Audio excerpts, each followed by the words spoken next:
Hi everybody, and welcome back to another week of Time Traveling Cooks. And I'm really excited to be taking you this week to ancient Egypt. So today we are creating King Tut's hummus, and this is going to be a fun one because there's not really a recipe.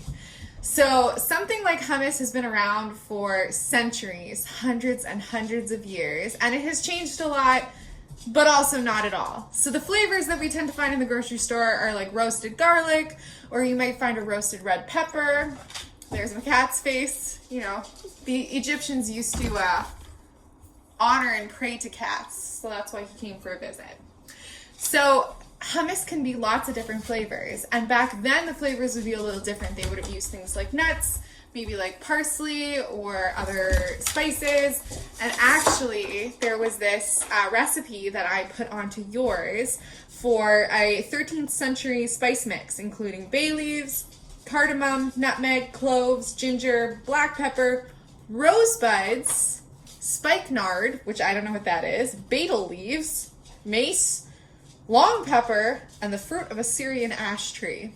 The stuff at the beginning up until rosebuds, I can understand and have eaten before, but after that, not so much. So today we're going to put a little hummus together, and I have chosen to just do garlic powder in mine, but you can grab whatever you want for yours. So what I think I could suggest would be like maybe parsley. I used to make a walnut and honey hummus years ago. There's lots of different options. So I have a bowl here, which I'm going to be doing everything in. You'll need a bowl of a similar size. You will need a bowl of a similar size, and we're going to be working together to make our hummus. So I have already drained my chickpeas. If you haven't, go ahead and do that. So you'll want to like maybe wipe off the top of your can to make sure that it's clean.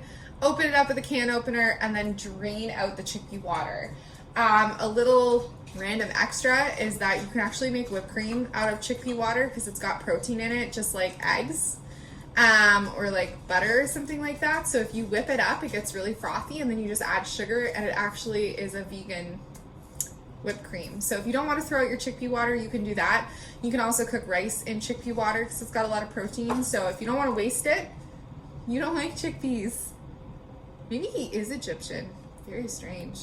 So if you don't want to waste all that water, hold it aside, and you can make whipped cream, or you can cook with it, or do something else with it. So I have my drained, dried chickpeas, and I'm going to go ahead and put them in this bowl. There we go. So got them all there. Now, hummus can be a lot of different things. Most of the time when you get it in the store, it's super, super smooth, but it can also be really, really chunky. So today I've chosen to use a potato masher, and I'm going to mash up my chickpeas with the potato masher. And if I'm not happy at the end, I'll throw it in the blender, but why bother making dishes? So I'm going to go ahead and mash up some of these chickpeas, and I will see you back here in a couple of minutes when I'm happy with the texture. So I've worked on my hummus for a little while, and I've come up with this texture. It's like a solid mix of partially mushed up hummus, but I know it's going to get a little bit smoother as I add some other stuff. So now is kind of the fun part. So in your little pack, you got salt. I would recommend using all of it. I actually pulled some salt over in case I wanted a little bit more because I like my hummus salty. So I'm going to toss that in first because that's an important flavor. Then we've given you 3 containers. Tahini, which is sesame paste. Olive oil. The better the quality olive oil, the better it's going to taste. And this is lemon juice. You can use lemon juice or vinegar, but you need something sour to kind of like balance out the oil and the salt, and it's like making a salad dressing. So you want to have kind of a little bit of each of them. So the tahini is a huge flavor component of hummus, and so you want to make sure that you get that in there, and then the other things you can kind of decide how much or how little of each. So in the recipe here, we've given you, I think, 3 tablespoons of tahini, which is here.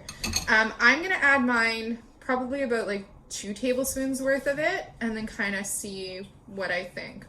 Now, I'm going to add this, and I know from myself liking hummus that I will want a good amount of oil. So I'm going to use the full 2 tablespoons because that's how I like it and I've made it before. And I'm going to wait and I'm going to add the lemon juice after so that I can kind of taste it and see what I think. So now I'm going to mash it up again, and these things are going to kind of thin it out and change the texture of the hummus and make it smoother. So if yours was a little dry and a little bit clumpy, that's fine. That's why we have the other things to go into it. So I will show you in a second. So after adding in the tahini and the oil and mashing it up a little bit more, this is the texture I've got. So mine is still a little crumbly, a little bit, like you can see there's some whole chickpeas in there, which is how I like it. A lot of people like it really smooth, but if I push on it with a spoon, you can kind of spread it like this. There's a lot of things you can use hummus for. You can use it as a dip, but I like using it in wraps and sandwiches as like a condiment almost. So this texture kind of works for me for what I use it for. I'm actually going to go ahead and add just the rest of the tahini that's in my container, just to make the texture a little bit more like what I'm looking for. And then I'm going to start adding in the sour lemon. So I'm just going to stir this, get all that tahini mixed around. And then I'm going to start bit by bit adding a little bit of lemon and tasting. Now, I'm the only person in this house who's going to have it. I'm not at work, so nobody else is going to share it with me. So I'm going to use my spoon here just to taste it. And then I'm going to reuse my spoon to stir. But if you are using, if you're making this for your family, or if other people are going to eat it other than you, you should make sure that every time you taste it, you use a fresh spoon. Never put a dirty spoon that's touched your mouth back in the food that other people are going to eat. That's a no-no. It might make someone sick. So lemon juice. It smells really good. Don't drink this, it's sour. So I'm going to add some lemon juice in there. I added about a tablespoon, about half of what was given to us. And then I'm going to stir it around again.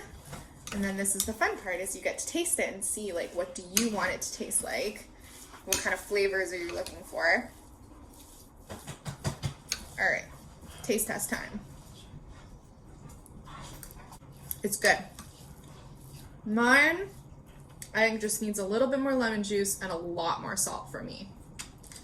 So I've added a little bit more lemon. And then here's what I want to put in. So I want to definitely make it saltier. I'm going to go ahead and do that now. I have ground black pepper. I just gave it a couple shakes. It's really up to you what you want to do. And then this is dried garlic powder.